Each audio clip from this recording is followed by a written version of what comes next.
cuida ser profeta ou espiritual, reconheça que as coisas que vos escrevo são mandamentos do Senhor. Quando nós falamos aqui nesse caso, né, de profeta, então havia, irmãos, os profetas que tinha o dom de profetizar, e isto era tratado como um ministério. Então, uma pessoa que Deus usava, podemos dizer assim, de uma forma mais constante no dom de profecia, essa pessoa tinha o ministério profético sobre ele. Vamos ver outra referência que está aí no material de vocês. 14:37 nós lemos, né? Vamos ver aqui, 1 Coríntios 11:5.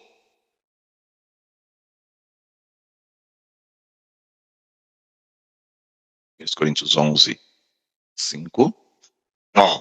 Mas toda mulher que ora ou profetiza com a cabeça descoberta desonra sua própria cabeça, porque é como se estivesse rapada.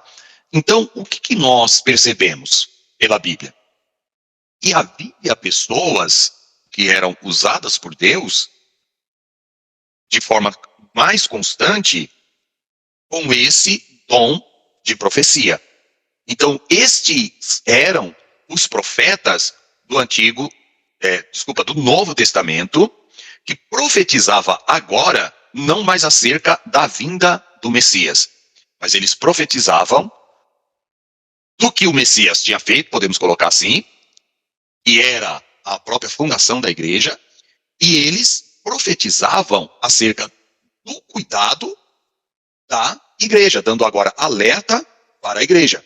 Então, no Velho Testamento, o profeta servia ao povo de Israel. E no Novo Testamento, esse profeta serve a quem? A igreja? A igreja. Então, da mesma forma que os profetas profetizavam lá para todo Israel, mas profetizava individualmente para pessoas, no Novo Testamento, vocês só mudam. Eles têm agora o ministério profético para profetizar para a igreja e também para pessoas individuais da igreja. Irmãos, qualquer outra coisa que vocês tenham ouvido falar acerca do ministério profético, a pergunta que você deve fazer é: de onde se tirou isso? Que o ministério profético é isso, que o ministério profético é aquilo outro. Nós só temos estas passagens bíblicas para nos orientar acerca do ministério profético. Vou fazer a pergunta para vocês, uma pergunta para vocês refletirem. Vamos lá. Me dê bases bíblicas, versos bíblicos, fora desses que eu dei para vocês me falarem o que é um ministério profético nos dias de hoje. Vocês vão encontrar? Eu acredito que não. E o restante? Também não. Pastor? Pastor? Sim, pastor Narciso. Pastor, esse versículo 5, às vezes, ele causa muito assim, como é que se diz, eu acho ele um pouco difícil de entender, né? 1 Coríntios 11:5, toda mulher que ora ou profetiza com a cabeça descoberta, desonra sua própria cabeça. O pastor pode explicar mais ou menos qual é o contexto desse versículo, porque muita gente às vezes lê esse versículo e não tem explicação para ele. Tá. Você vai ter que pegar todo o contexto aqui, tá? E aí, irmãos, nós vamos trabalhar esses versos aqui. Você só pode entendê-los com base no contexto histórico, tá? Pano de fundo histórico. Apesar de não ter, lembre-se, né? Nada a ver com a nossa aula de pneumatologia, mas é um verso que está relacionado no sentido de ter aqui a profecia, tá? Então eu vou explicar esse verso para aí o pastor Narciso, porque nós temos aqui a questão da profecia que está relacionado a essa situação. Então vamos lá. Historicamente, pano de fundo histórico, o que vocês têm que entender? Isso toda a Bíblia, tá, irmãos? Quando Paulo escreve, eu já dei uma das aulas sobre isso. Ele está escrevendo para resolver um problema que estava acontecendo lá na igreja de Corinto, sim ou não? Sim. Sim. Todo mundo concorda com isso ou alguém discorda? Todo mundo concorda? Isso. Concordo. Então vamos lá. Todo mundo concorda? Porque aqui está, né? Paulo está escrevendo para a igreja de Corinto. Corinto, irmãos, era uma cidade grega que ela tinha muitos portos. Ela era uma cidade cosmopolita. O que é uma cidade cosmopolita? É uma cidade semelhante a São Paulo, que você tem aqui gente de todas as nacionalidades, de todos os estados. Né? Não sei como é aí no Rio de Janeiro, mas São Paulo é um exemplo clássico. Nós encontramos pessoas de todas as nacionalidades aqui em São Paulo. Então podemos chamar São Paulo de uma cidade cosmopolita, ou seja, abrange a todas as pessoas. Então, o que acontece? Na cidade de Corinto, havia muitos templos pagãos. E esses templos pagãos tinham ídolos para contentar ou para agradar todos os gostos ou todos os tipos de religião. E como como Corinto era uma cidade portuária, então imagina aqui a nossa Baixada Santista. Né? Então é como se fosse a Baixada Santista está dentro de São Paulo, que é a cidade cosmopolita, então Coríntios seria a cidade de Santos. Lá na cidade de Santos, por conta dos navios que vêm, aparece gente de todas as nações, sim ou não, nos navios? Sim.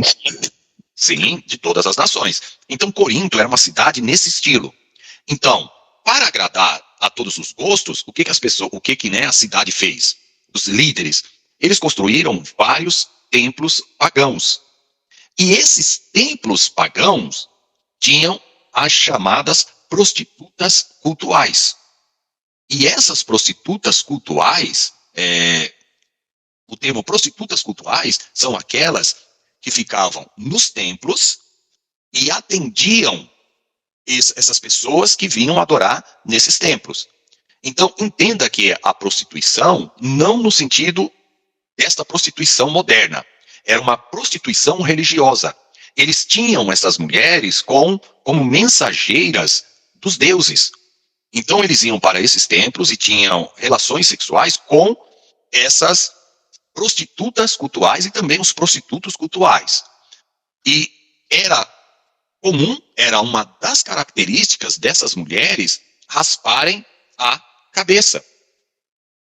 Então, as mulheres, quando se convertiam ao Evangelho, Paulo começou a dizer para elas, fala, olha gente, vocês não podem deixar o cabelo de vocês curto, porque senão vocês vão se parecer com as prostitutas cultuais. Então, deixe o cabelo de vocês crescer, não corte o cabelo para que vocês não sejam confundidas com as prostitutas cultuais. Aí Paulo, ele vai dizer aqui o seguinte, toda a mulher que ora ou profetiza com a cabeça descoberta, desonra a sua própria cabeça, porque é como se estivesse rapada. Olha aí, a questão do rapar relacionado às prostitutas cultuais. Portanto, se a mulher não se cobre com o véu, tosquice também. Mas se para a mulher é coisa indecente tosquiar-se ou rapar-se, por que é indecente? Porque elas seriam confundidas com as prostitutas cultuais. Então, que ponha o véu. Então, este véu na igreja era exatamente, irmãos, para ter uma diferenciação dessas prostitutas cultuais que elas não usavam o véu. E as mulheres, podemos dizer assim, as mulheres da sociedade que não eram prostitutas cultuais, elas usavam um véu para cobrir o rosto e, consequentemente, o cabelo. Aqui em São Paulo, eu vejo muitas muçulmanas, elas têm o cabelo coberto e parte do rosto coberto por um véu, sim ou não? Sim, dá pra ver somente os olhos. Dá para ver, algumas, né? Dá para ver somente os olhos. Outras, aqui por conta da cultura brasileira, elas deixam o véu, o rosto à mostra.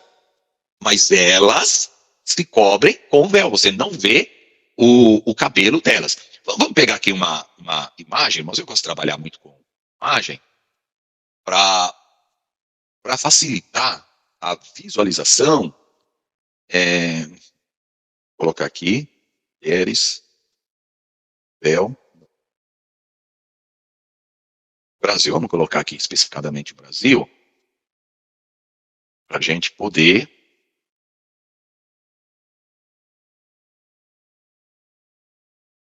só um minuto aqui.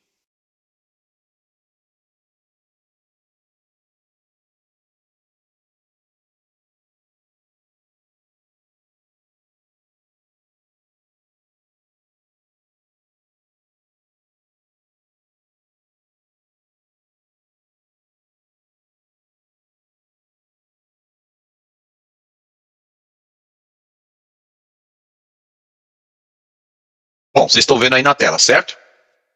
Sim. Tá todo mundo vendo. Então Sim. vamos lá. Ó. Isso aqui é um véu? Branco? É, Sim. Sim. Sim.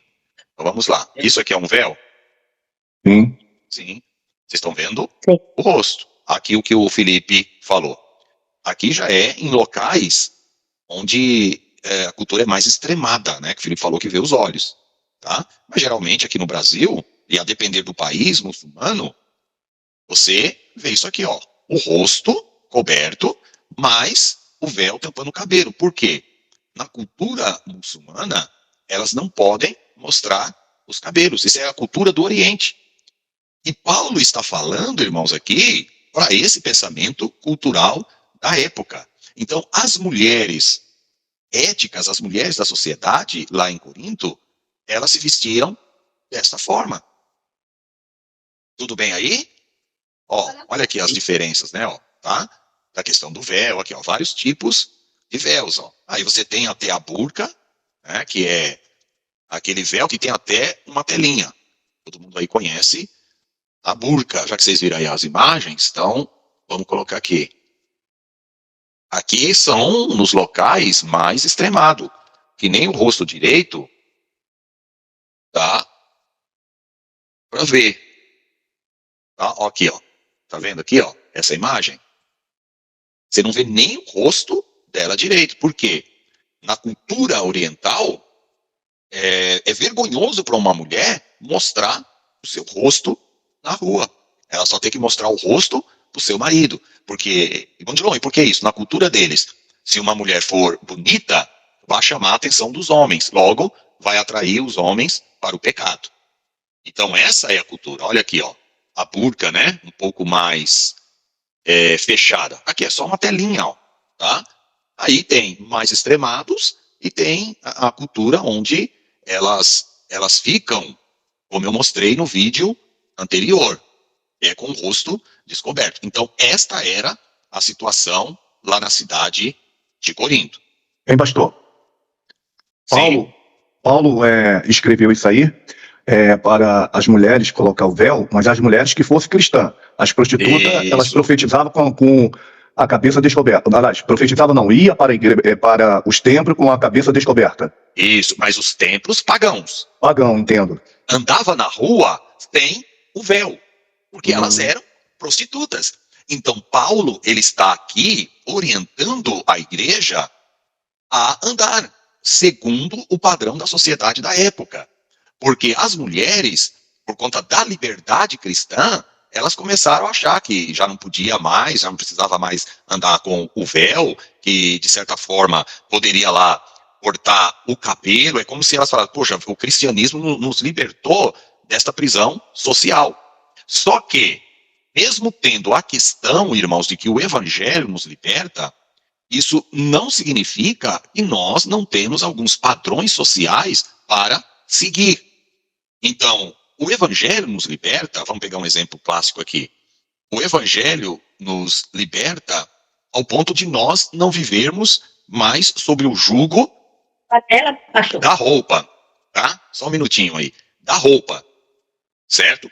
Mas isso significa que nós agora somos libertos por Cristo, estamos na graça de Deus, nós vamos andar, os homens aqui vão andar só de cueca na rua, irmãos? Não. Não. Não. Nós temos que seguir o padrão social. E qual é o padrão social nosso? Que nós andemos com as vestes do nosso padrão. O índio que se converte lá na tribo, que todos eles andam nus, É cobrado desse crente lá na tribo indígena para ele se cobrir? Pelo padrão social? Não. Não. E por que não? Porque lá a sociedade indígena não requer este padrão. Então, cada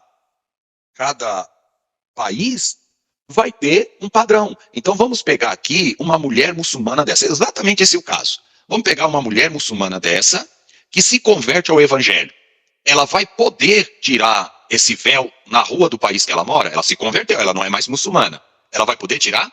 Não. Não. Não. Por que não? Por causa das leis.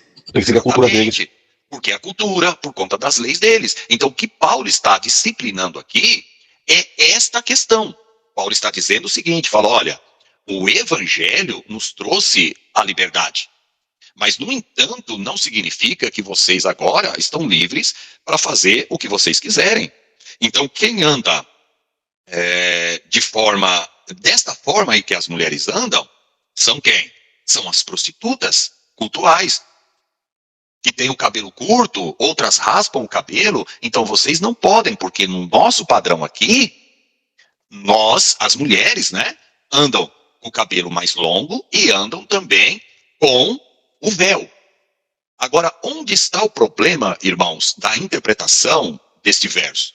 O único problema que se tem da interpretação desse verso é basicamente o seguinte, que os irmãos não conseguem diferenciar que Paulo está falando de um problema que acontecia ou que estava acontecendo naquela época. Lembra quando eu ensinei hermenêutica para vocês, os alunos mais antigos aí?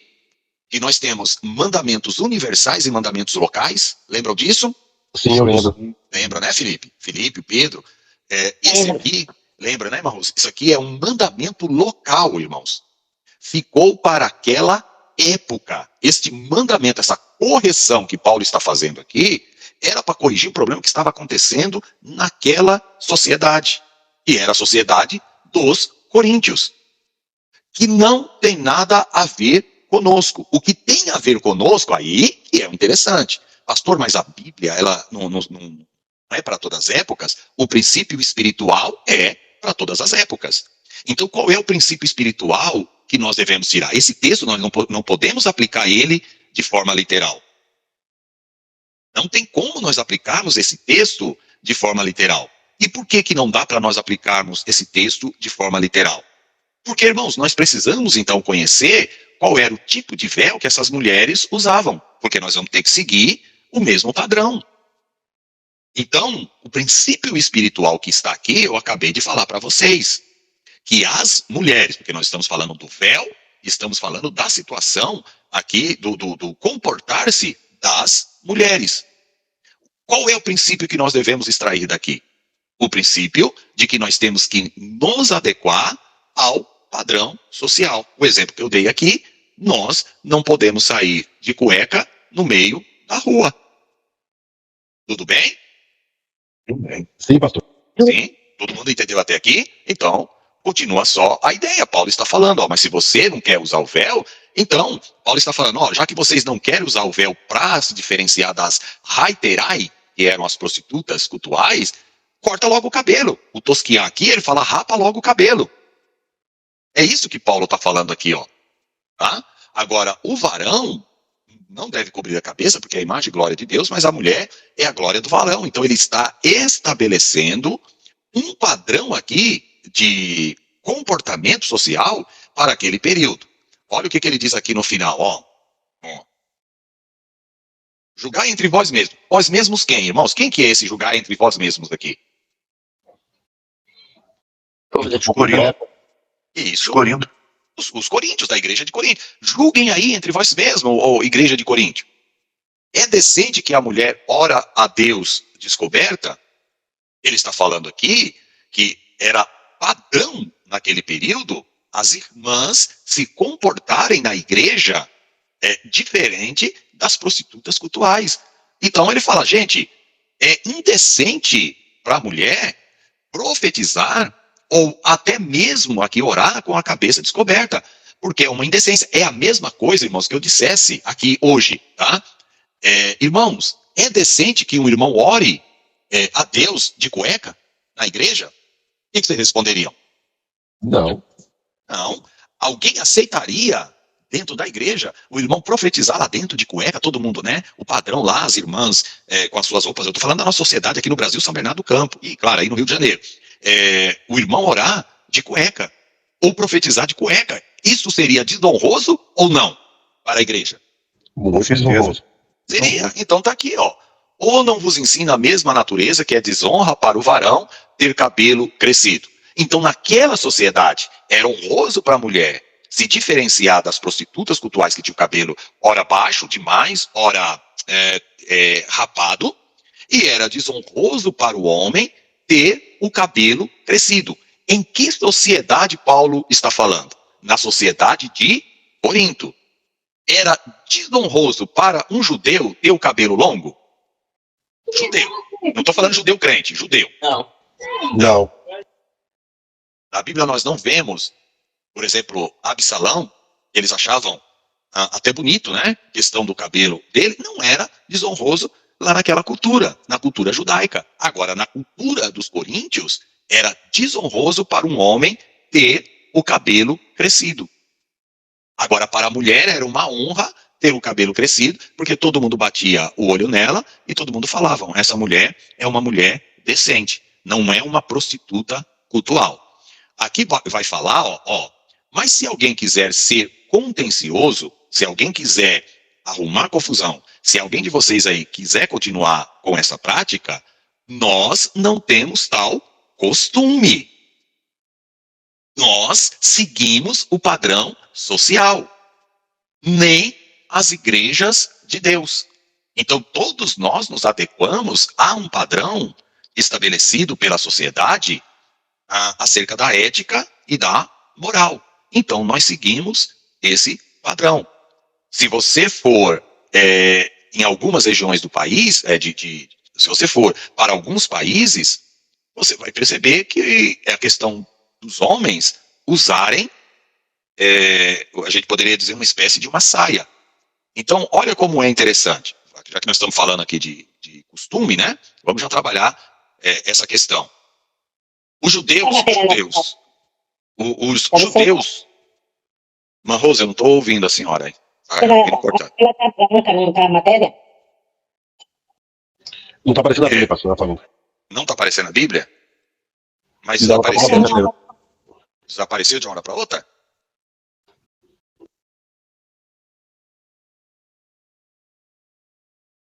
Estão vendo agora? Sim. Agora sim. Aconteceu, né? Então vamos lá. Eu estava falando que, a depender de uma sociedade, muda-se os costumes. Judeu, tanto mulher como homem, usava calça, irmãos? Não. Jesus usava calça? Não. Não, deixa. Não. A vestimenta de Jesus era uma estola. Então os judeus tinham aquele costume. Hoje em dia, o costume judeu mudou. As mulheres usam calça e os homens também usam calças. O costume em Israel mudou totalmente. Então, o que nós temos que pegar? Diferenciar o que é costume daquele período e o que é princípio espiritual e o que é mandamento universal. Eu só vou repetir uma máxima, não vou dar aula de hermenêutica, e vocês, quem não teve, vai ter. Eu só vou resumir essas três questões. Mandamento, não matarás, é válido para todos os países, sim ou não? Sim. Sim. Gostaria que todos participassem desse momento. Sim. É válido em todos os países. Segunda pergunta, o mandamento não matarás é válido para todas as épocas, desde Adão até a consumação dos séculos, sim ou não? Sim. Sim. Então, esse é um mandamento universal, que ele é válido para todas as épocas e é válido em todos os lugares. Há mandamentos que são locais. E desses mandamentos locais, nós devemos extrair deles apenas os princípios espirituais e não a prática e o modelo em si. Quando nós falamos isso, é exatamente a ideia de você olhar para o texto e falar, este padrão, Paulo está corrigindo um costume que aconteceu lá naquela época, um problema que estava acontecendo lá naquela época.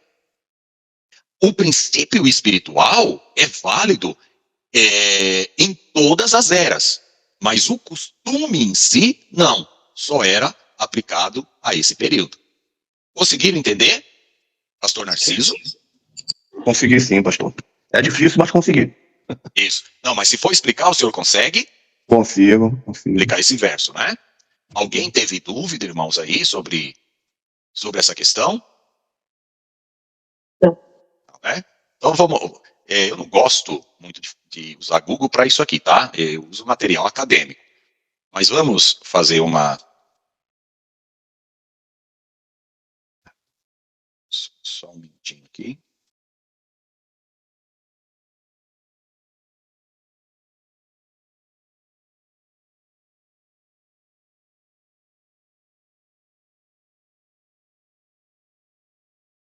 Bom, vamos compartilhar com vocês aqui, primeiramente,